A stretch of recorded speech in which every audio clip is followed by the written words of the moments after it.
खबरों का सारथी। आजमगढ़ में प्रतिबंधित शंकराचार्य अभिमुक्तेश्वरानंद का बड़ा बयान, कहा उत्तराखंड में वही लोग रहें जो देवनिष्ठ और तपोनिष्ठ हैं, बाकी पर विचार करे सरकार। केदारनाथ उपचुनाव के लिए प्रचार थमा, बीजेपी कांग्रेस समेत 6 प्रत्याशी मैदान में टेट। 20 नवंबर को होगा मतदान, निर्वाचन विभाग पूरा तैयार। शराब मामले में निर्वाचन आयोग पहुंची कांग्रेस, कहा जिस गाड़ी में अवैध शराब पकड़ी गई वह बीजेपी कार्यकारिणी। परिवहन निगम का आदेश, अब केवल दिल्ली मार्ग पर चलेंगी BS6 मानक की सभी बसें।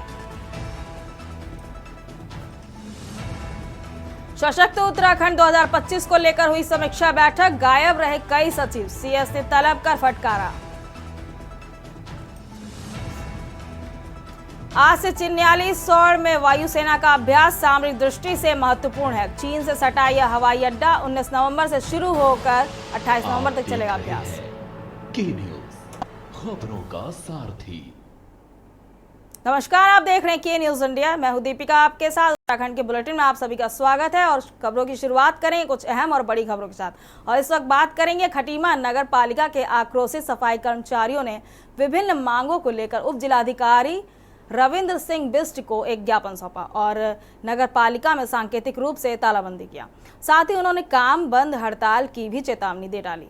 सफाई कर्मचारियों ने PF कटौती को उनके खाते में जमा करने, 500 रुपये प्रति माह प्रोत्साहन राशि देने, इनकम टैक्स रिटर्न करने, राज्य कर्मचारी घोषित करने, ढांचे के अनुरूप कर्मचारी तैनात किए जाने, वाल्मीकि बस्तियों का सौंदर्यीकरण करने, मृतक आश्रितों को सेवा में लेने, ओवर टाइम की व्यवस्था लागू करने, अनुभवी एवं योग्य कर्मचारियों को पदोन्नत किए जाने तथा पुराने तहसील में आवास बनाकर सफाई कर्मचारियों को आवंटित किए जाने सहित 2 दर्जन मांगों को लेकर SDM को ज्ञापन दिया है और नगर पालिका में सांकेतिक रूप से तालाबंदी भी किया है।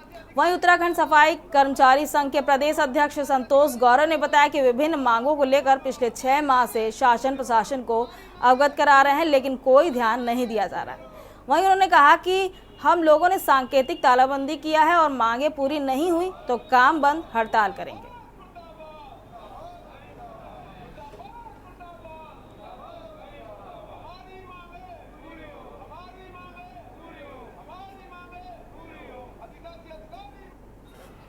लगभग 6 माह से अपनी समस्याओं को लेकर के मांग पत्र बराबर देते चले आए, बराबर अधिकारियों के साथ बैठक हुई, लेकिन आज तक किसी भी समस्या का समाधान पालिका प्रशासन द्वारा नहीं किया गया है। पिछले महीने जो है आपने मांग पत्र दिया, उसका ना तो कोई वार्ता हुई और ना ही कोई समाधान हुआ। तो मजबूरी होकर आज कर्मचारी सुबह ही नगर पालिका में आधम के हैं और इनका कहना है कि सबसे पहले हमारी बात को सुना जाए और हमारी समस्याओं पर गंभीरता से विचार किया जाए, उसके बाद ही हम तालाबंदी खोलेंगे। अन्यथा की स्थिति में आज ये सिर्फ सांकेतिक रूप से तालाबंदी की है कर्मचारियों ने, अन्यथा काम बंद हड़ताल करेंगे। दरअसल में एक तो ये है कि कर्मचारियों का वेतन से PF के नाम से इन्होंने कटौती कर ली। लगभग 3 साल तक कटौती करते चले आ रहे हैं और वो कटौती खातों में जमा न करके नगर पालिका ने अपने पास रखी है, जिससे कर्मचारियों का ब्याज का नुकसान हो रहा है। हड़ताल कर रहे हैं, हम काम बंद हड़ताल करेंगे, आर पार की लड़ाई लड़ेंगे। नगर पालिका परिसीमन के बाद जो क्षेत्र बड़ा है वो शासनादेश के अनुरूप उसमें जो हम स्वच्छ कर्मचारी हैं उनकी संख्या बढ़नी चाहिए, जो कि मेरे ख्याल से लगभग जियो के हिसाब से 48 और स्वच्छ कर्मचारी होने चाहिए। तो इसी सिलसिले में उनके द्वारा कहा गया कि इनको बढ़ा दिया जाए। जो फाइल जो है हमारे यहाँ से मूव कर गई है और जिलाधिकारी महोदय का अनुमोदन प्राप्त होते ही हम इसका टेंडर कॉल कर लेंगे और उसके जो हमारे जो शासनादेश के अनुरूप जो भी हमारी संख्या बढ़नी है 48 के लगभग, वो हम बढ़ा देंगे। अब रुक करते हैं अगली खबर का। अगली खबर हल्द्वानी से है, जहां एक बार फिर लॉरेंस बिश्नोई गैंग के लोगों ने धमकी भरा पत्र भेजकर रंगदारी मांगी है। इस बार लॉरेंस बिश्नोई गैंग ने देश के सबसे बड़े ब्लॉगर सौरभ जोशी से 2 करोड़ रुपए की रंगदारी मांगी है। ऐसा नहीं करने पर उसके और उसके परिवार को जान से मारने की धमकी दी गई है। इसके बाद ब्लॉगर सौरभ जोशी ने हल्द्वानी कोतवाली में मुकदमा दर्ज कराया है। इसके बाद पुलिस पूरी तरह से हरकत में आ गई है। एसपी सिटी प्रकाश चंद ने बताया कि ब्लॉगर सौरभ जोशी को धमकी भरा पत्र आया है, जिसमें 2 करोड़ रुपए की रंगदारी मांगी गई है। फिलहाल पुलिस इस मामले में जांच शुरू कर दी है। मुकदमा भी दर्ज कर लिया गया है। सौरभ जोशी के घर के पास की सीसीटीवी की फुटेज भी देखी गई है। इस मामले में पुलिस को कुछ सुराग मिले, इसका पुलिस जल्द खुलासा करेगी। वहीं ब्लॉगर सौरभ जोशी ने इस मामले में कुछ भी बात नहीं कर रहे हैं। उनके नजदीकी सूत्रों ने बताया फिलहाल उनके द्वारा मुकदमा दर्ज कराया गया है।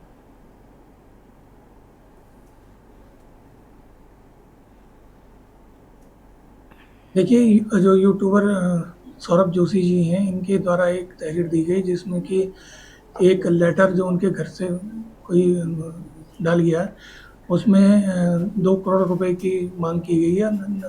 न देने पर जान से मारने की धमकी दी गई है।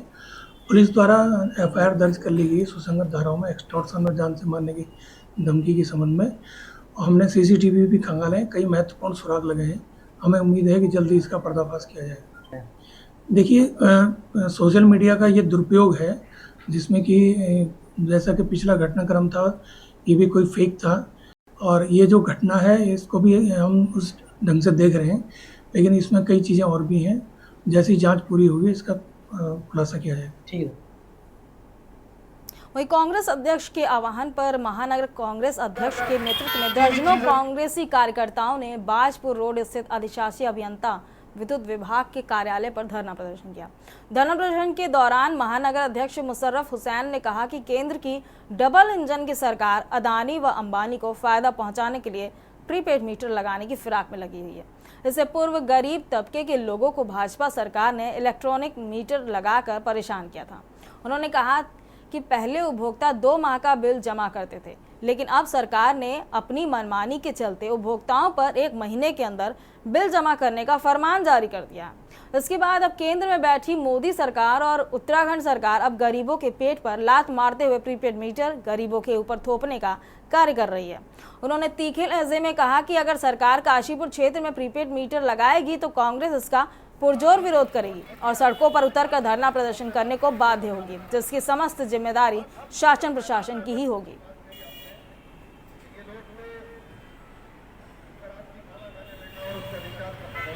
महानगर कांग्रेस कमेटी के द्वारा यहाँ विद्युत विभाग के गेट के सामने आज आवश्यकता ये पड़ी है कि ये डबल इंजन की सरकार जो हिंदुस्तान में भी गद्दी पर बैठी है और उत्तराखंड में भी धामी सरकार बैठी है, मैं ये पूछना चाहता हूँ डबल इंजन की सरकार ने क्या इसने ये ठेका ले रखा है कि इस उत्तराखंड के साथ साथ पूरी जनता को लूटने का और खसोटने का काम शुरू कर दिया है।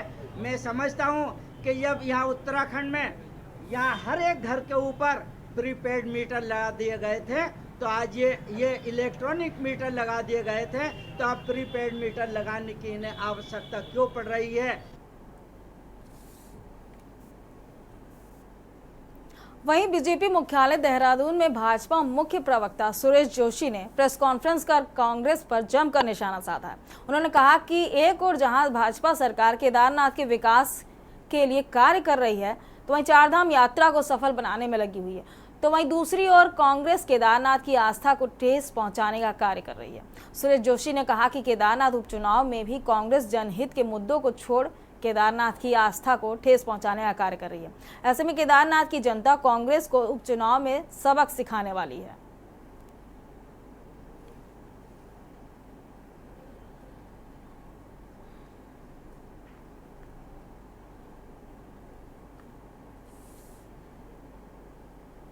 वहाँ पर जो चुनाव लड़ रही है वो विकास के मुद्दे पर, और साथ ही साथ वो एक ऐसी विधानसभा है कि जो सनातन धर्मियों का सबसे बड़ा स्थान है भगवान केदार का। तो हम लोग वहाँ पर को हमारा पहला विषय विकास है, और विकास के साथ साथ हमारा विषय ये भी है कि सनातन धर्म की रक्षा के लिए हम भगवान केदारनाथ की उस धरती को और अच्छी तरह से संरक्षित करना चाहते हैं, उसको विकसित करना चाहते हैं, उसको आगे बढ़ाना चाहते हैं। इस मुद्दे को लेकर हम चुनाव लड़ रहे हैं। विस्तार से आपसे बातचीत करने के लिए हमारे मध्य मौजूद है हमारे बहुत ही वरिष्ठ नेता और पार्टी के प्रदेश के मुख्य प्रवक्ता आदरणीय श्री सुरेश जोशी। वहीं उत्तराखंड में होने वाली चारधाम यात्रा समाप्त हो गई है। गंगोत्री, यमुनोत्री और केदारनाथ के बाद भगवान बद्री विशाल के कपाट भी शीतकाल के लिए बंद हो गए हैं। हालांकि आखिरी दिन भारी संख्या में श्रद्धालु भगवान बद्रीनाथ के दर्शन करने पहुंचे।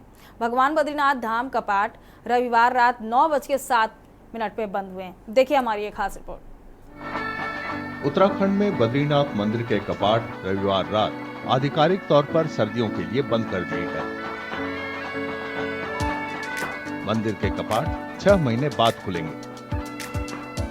अभी पट बंद होने के बाद दीप प्रज्वलन करने के बाद पट बंद कर लेता है, फिर 6 महीने के बाद खोलता है। ये 6 महीने की अवधि में ये सारी पूरा भगवान की पूजा पाठन करने के लिए देवता लोग यहाँ आता है।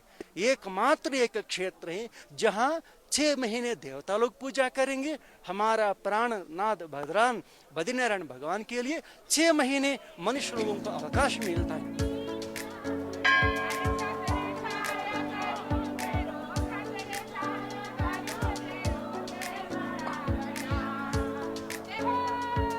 उत्तराखंड के चमोली जिले में बद्रीनाथ मंदिर भगवान विष्णु को समर्पित है।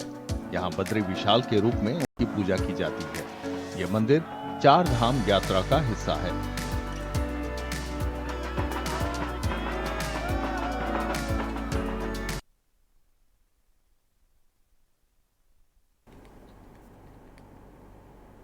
वहीं हल्द्वानी रोडवेज में अचानक युवाओं की भारी भीड़ जमा हो गई। विभिन्न राज्यों से आए युवाओं को हल्द्वानी रोडवेज स्टेशन से पिथौरागढ़ आर्मी की भर्ती के लिए बस पकड़नी थी, लेकिन इतनी बड़ी संख्या में आए युवाओं को देख रोडवेज प्रशासन के हाथ पांव फूल गए। मौके पर सिटी मजिस्ट्रेट और आरटीओ प्रवर्तन गुरदेव सिंह ने मोर्चा संभाला। रोडवेज और कर्मों की 34 बसों से युवाओं को पिथौरागढ़ के लिए रवाना किया गया। उसके बावजूद भी सैकड़ों की संख्या में युवाओं का आने जाने का सिलसिला जारी था। सिटी मजिस्ट्रेट एपी वाजपेयी ने बताया कि पिथौरागढ़ आर्मी की ट्यूटोरियल भर्ती में भाग लेने के लिए युवा आए हैं, जिनके लिए बस का इंतजाम किया जा रहा है। वहीं आरटीओ गुरदेव सिंह ने बताया कि अब तक 34 बसों में युवाओं को भेजा जा चुका है और भी बसों का इंतजाम किया जा रहा है। छात्रों का हंगामा देखते हुए प्रशासन ने मौके पर फोर्स भी बुला दी। हालांकि युवाओं की पिथौरागढ़ के लिए बस दिए जाने की मांग थी। टेरिटोरियल आर्मी की भर्ती है, पिथौरागढ़ में आर्मी के द्वारा कराई जा रही है। उसी के क्रम में इनको 20 और 21 के लिए उत्तर प्रदेश के लिए इन्होंने दिन नियत किया है। पड़ोसी राज्य होने की वजह से, नज़दीक होने से काफ़ी इसमें बच्चे आ रहे हैं। और अभी हल्द्वानी में हम लोगों ने करीब 35 से 40 बसें अरेंज करके इनको भेजा है, जिसमें रोडवेज और केमो के माध्यम से भेजा जा रहा है। प्राइवेट टैक्सीज को भी कहा गया है किसी तरह से कोई ओवर चार्जिंग नहीं करेगा। तो ये पिथौरागढ़ के लिए अभ्यर्थी जा रहे हैं, उनको अभी तक 39 बसें भेजी जा चुकी हैं और अभी और बसें मंगाई गई हैं। प्राइवेट संस्थाओं की भी और रोडवेज की बसें भेजी जा रही हैं और जो निर्धारित किराया उतना ही लिया जा रहा है। हम लोग देख भी रहे हैं कि जो किराया ज़्यादा लेगा उसके ऊपर कार्रवाई की जाएगी। वहीं राज्य आंदोलनकारी व कांग्रेस के वरिष्ठ नेता ललित जोशी ने हल्द्वानी में प्रेस कॉन्फ्रेंस करते हुए हल्द्वानी शहर के विकास के लिए प्रधानमंत्री द्वारा 2000 रुपए करोड़ का प्रशासन और सरकार से हिसाब मांगा। ललित जोशी ने कहा कि नगर निगम प्रशासन के पास सड़क बन चुके, ठेकेदारों के देने के लिए 36 करोड़ रुपए नहीं है, तो कहां से 2000 करोड़ रुपए का विकास इस शहर में होगा। उन्होंने वर्तमान मेयर पर भी सवाल उठाते हुए कहा कि सरकार और उसके नुमाइंदों को यह स्पष्ट करना चाहिए कि कैसे हल्द्वानी शहर का विकास होगा।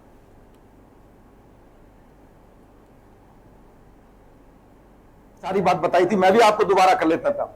ये मीटर इस राज्य की परिसंपत्तियों को बेचने का, अडानी के हाथों बेचने का बहुत बड़ा षड्यंत्र और षड्यंत्र है, जिसमें बिजली 8.5 रुपया प्रति यूनिट के हिसाब से बिजली दी जाएगी। आप सोचिए, और 1300 करोड़ रुपए पुराने मीटर को नए मीटर में बदलने में लग रहा है। मैं पूछना चाहता हूं कि जो आपके पुराने जो मीटर लगे थे, सरकार से पूछना चाहिए वो ज्यादा स्मार्ट है, उन्हें क्यों बदला जा रहा, पहले तो मैं पूछता हूं।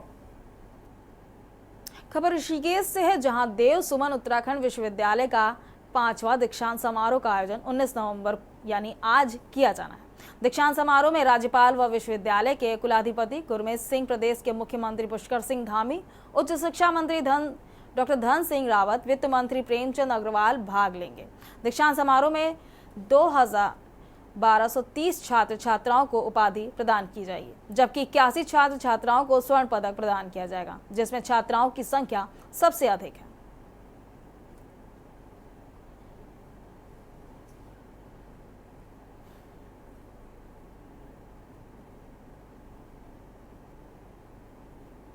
उत्तराखंड विश्वविद्यालय का 5वां दीक्षांत समारोह हम अपने पंडित ललित मोहन शर्मा कैंपस के स्वामी विवेकानंद समारोह में आयोजित कर रहे हैं। ये कल को यानी 19 तारीख को 11 बजे ये दीक्षांत समारोह प्रारंभ होगा। इसमें जो हमारे मुख्य अतिथि हैं वो माननीय कुलाधिपति और श्री राज्यपाल श्री गुरमीत सिंह जी रहेंगे और वही दीक्षांत भाषण देंगे।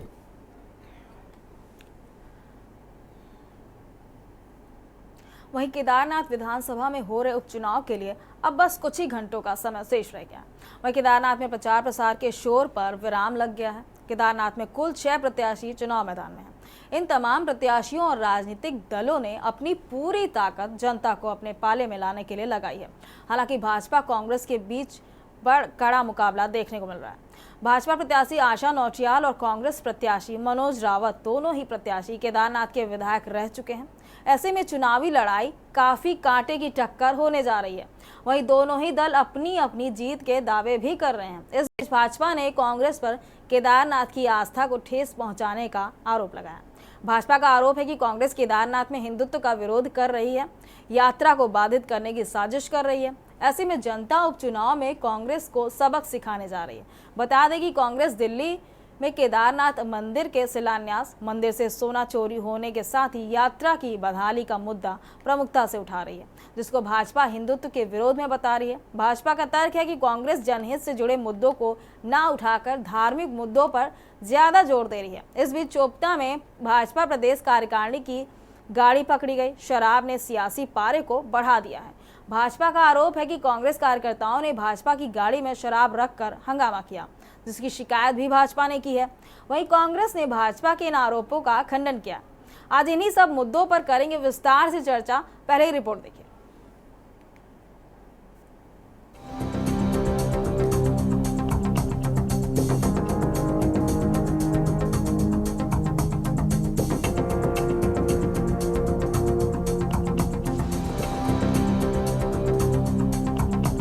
केदारनाथ विधानसभा उपचुनाव में जिस घड़ी का इंतजार था वो मतदान की घड़ी नजदीक आ गई है। 20 नवंबर को होने वाले मतदान के लिए अब बस कुछ ही घंटों का समय शेष रह गया है। चुनाव प्रचार के आखिरी दिन तक तमाम राजनीतिक दलों और प्रत्याशियों ने जनता का अपने पक्ष में लाने की कोशिश की है। केदारनाथ उपचुनाव में भाजपा से आशा नौटियाल, कांग्रेस से मनोज रावत, उत्तराखंड क्रांति दल से डॉक्टर आशुतोष भंडारी के अलावा निर्दलीय त्रिभुवन चौहान, आरपी सिंह और प्रदीप रोहन रूढ़िया हैं। बीते कई माह से सभी प्रत्याशी चुनाव प्रचार में जुटे हुए हैं। हालांकि भाजपा कांग्रेस में सीधी टक्कर देखने को मिल रही है। वहीं दोनों ही दल अपनी अपनी जीत के दावे भी कर रहे हैं। और जो बच्चों की बेरोजगारी है उससे त्रस्त है और भारतीय जनता पार्टी को दंडित करना चाहते और जिस तरीके से यात्रा को गड़बड़ाया है इस सरकार ने, फटकाया है, उसके लिए सरकार को दंडित करना पुरुष भी चाहते हैं, महिलाएं, और एक ढकोसला किया इसलिए सबसे पहले इन चीजों का असर बेरोजगारी, महंगाई आदि का और जो महिलाओं पर अत्याचार बढ़े हैं उनका असर महिलाओं के मानसिकता पर पड़ता है। इसलिए महिलाएं उठ करके खड़ी हुई है। इस बार वो भाजपा को दंडित करके उनको चेतावनी देना चाहते हैं कि खबरदार, तुम गलत चल रहे हो, सुधरो, नहीं तो जो आज केदारनाथ में तुमको पलटा है तुमको सारे देश में पलटा। हैदराबाद के टाइम पे हाँ, भाजपा तो बिल्कुल झूठ बोल रही है। मुख्यमंत्री झूठ बोल रहे हैं। 2022 में उन्होंने झूठ बोला, आज फिर झूठ बोल रहे हैं। और मैंने भी चुनौती दे करके कहा कि झूठ कहना किसी मुख्यमंत्री को या प्रधानमंत्री को कानूनन जुर्म है, तुम मेरे ऊपर मुकदमा करो। मैंने तो कहा मुकदमा करो। मैंने तो उनसे कहा अपने बाप के बेटे हो तो मेरे ऊपर मुकदमा करो। परिस्थितियां बड़ी अनुकूल है। आज प्रचार का कार्य समाप्त हो गया और जिस प्रकार कांग्रेस के नेता 2-3 दिन पहले ही केदारनाथ छोड़ के चले गए, काफ़ी लोगों की सूचना मेरे पास है, तो उससे ऐसा लगता है कि वो सरेंडर कर चुके हैं। उनको भी मालूम है कि भारतीय जनता पार्टी भारी मतों के अंतर से यहाँ पर जीतने जा रही है और मेरा भी ये मानना है कि केदारनाथ में भारतीय जनता पार्टी अच्छे बहुमत के साथ चुनाव जीत रही है। देखिए, केदारनाथ चुनाव में मैं खुद भी स्वयं भी जो है वहाँ पे प्रचार पर गया था और हमारे सभी शीर्ष नेता हों या जूनियर हों, सभी लगातार वहाँ पे जो है जा रहे हैं और प्रत्याशी के लिए प्रचार कर रहे हैं।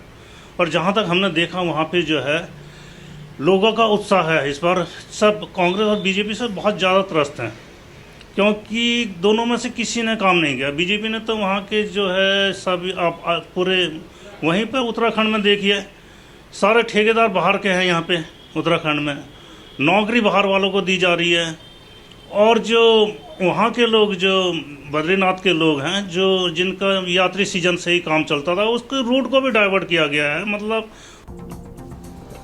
आपको बता दें कि इस वर्ष 9 जुलाई को केदारनाथ विधानसभा की विधायक शैला रानी रावत के निधन से सीट खाली हो गई थी। वहीं केदारनाथ विधानसभा उपचुनाव में कुल 90,875 मतदाता अपने मताधिकार का प्रयोग करेंगे। मतदान के लिए 173 पोलिंग बूथ बनाए गए हैं। 20 नवंबर को मतदान जबकि 23 नवंबर को मतगणना होगी। इस बीच चोपता में भाजपा प्रदेश कार्यकारिणी की गाड़ी में पकड़ी गई शराब ने सियासी पारे को बढ़ा दिया है। भाजपा का आरोप है कि कांग्रेस कार्यकर्ताओं ने भाजपा की गाड़ी में शराब रखकर हंगामा किया, जिसकी शिकायत भी भाजपा ने की है। वहीं कांग्रेस ने भाजपा के इन आरोपों का खंडन किया है। मैं तो भाजपा से ये कहना चाहूंगी कि आप किस मुंह को लेकर आप यहाँ हमारे केदारनाथ विधानसभा में आप वोट मांगने आ रहे हैं। यहाँ के बड़े बड़े नेता जो है वो किस उससे हमारे केदारनाथ विधानसभा में वोट मांग रहे हैं। जो हमारे ग्राम में छोटा सा रामलेख है, यहाँ पर पानी और स्वास्थ्य की कोई व्यवस्था नहीं है। आप रोड देख सकते हैं, रोडों का क्या हाल हो रखा है। हमको तो पता नहीं चला कि गड्ढे में सड़क है या सड़क में गड्ढे हैं, इनका कुछ नहीं है। और सबसे पहले हमारा वो है क्या, पानी की यहाँ पे बहुत बड़ी समस्या है। हमारे यहाँ पे हॉस्पिटल नहीं बना है। अगर किसी को चोट लग जाए, अगर किसी को बहुत ज्यादा चोट लग जाए तो उसको सीधे उखीमठ में एक हॉस्पिटल है, वहाँ पे भी ज्यादा वो नहीं है। कांग्रेस के साथ हैं, हम परिवर्तन चाहते हैं। और कांग्रेस के साथ इसलिए हैं कि बीजेपी में कई देख लिए होंगे, सभी जानते हैं यहाँ के स्थानीय लोग, जैसे कि केदारनाथ जो यहाँ की यात्रा है उसको सरकार द्वारा यहाँ पे डाइवर्ट किया गया, कैंची धाम ले जाया गया, जिससे कि यहाँ के स्थानीय लोग बेरोजगार हैं। किसी की घर की जो पूंजी थी वो छीनी गई है। दूसरा यहाँ हमारे मकू चोपता में वहाँ भी लोगों के स्थानीय जो बेरोजगार था उनसे वो छीना गया है रोजगार। वो भी सरकार ने उस समय नहीं देखा, जो धामी सरकार है किसी ने भी उनको जो मुनाफा है उनको नहीं दिया गया। दूसरा एक जो अंकिता भंडारी केस है उनको भी कोई न्याय नहीं दिला। वो धामी सरकार ने सिर्फ उस दिन घोषणा की थी और वहाँ पे कोई भी नर्सरी कॉलेज अभी तक नहीं बनाया गया है और नहीं एक माँ को उनकी बेटी के तरफ से कोई न्याय दिया है। वो गाड़ी जो वहाँ पर एक खड़ी गाड़ी में जिस तरह से उन्होंने षड्यंत्र किया है, भारतीय जनता पार्टी के कार्यकर्ता की खड़ी गाड़ी में शराब रख करके उसको षड्यंत्र करके सोशल मीडिया में प्रचारित कराने का प्रयास किया। हमने तत्काल वहाँ पर को जो है उसकी शिकायत की है और उसकी जांच हो रही है। केदारनाथ चुनाव हम लोग जीत रहे, चूंकि पहले बाई इलेक्शन बद्रीनाथ और मंगलौर का हमने जीता, वही माहौल वहाँ पर बना है। बीजेपी ने कुछ किया नहीं है।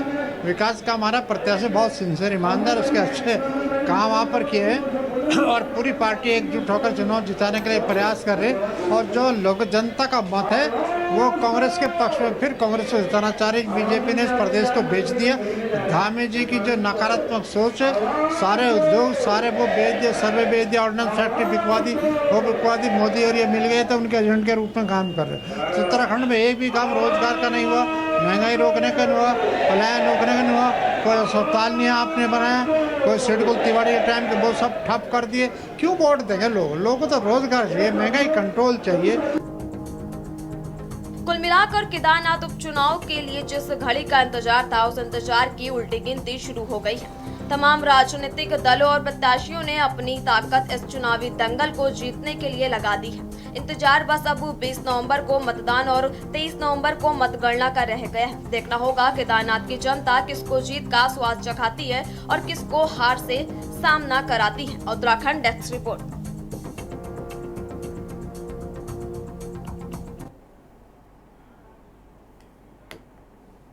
खबर उत्तराखंड के बुलेटिन में फिलहाल इतना ही। देखते रहिए के न्यूज़ इंडिया। नमस्कार।